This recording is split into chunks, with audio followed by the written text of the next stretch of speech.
In today's video, I'm going to teach you how to limit interfaces for specific users in Airtable. If you want to control what someone can do inside your Airtable project, this is a quick and practical way to adjust their access.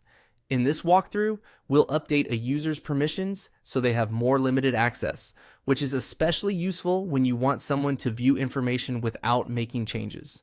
To begin, go to your project in Airtable.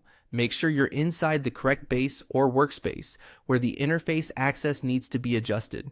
This is important because permissions are managed from within the project itself. So starting in the right place helps avoid changing access in the wrong area. Once you're in the project, look to the top right corner of the screen and click on Share. This is where Airtable keeps the settings related to who can access the project and what level of access they have. If you've worked with collaboration settings before, this is the same general area where you manage teammates and sharing options. After that, click on Have Access. This will show you the list of users who currently have access to the project.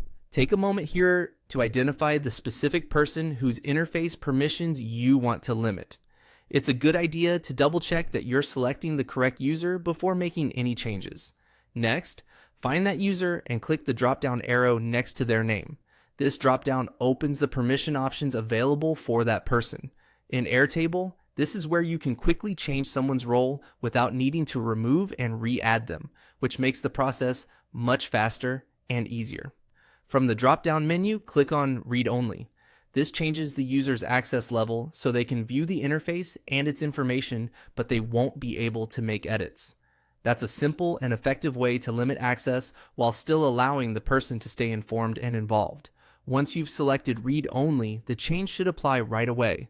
It's always a smart idea to review the updated permission afterward just to confirm everything looks correct. If you manage multiple users, repeating this process carefully for each person can help you keep your Airtable setup organized and secure. And that's it. That's how to limit interfaces for specific users in Airtable by adjusting their permissions to read-only access.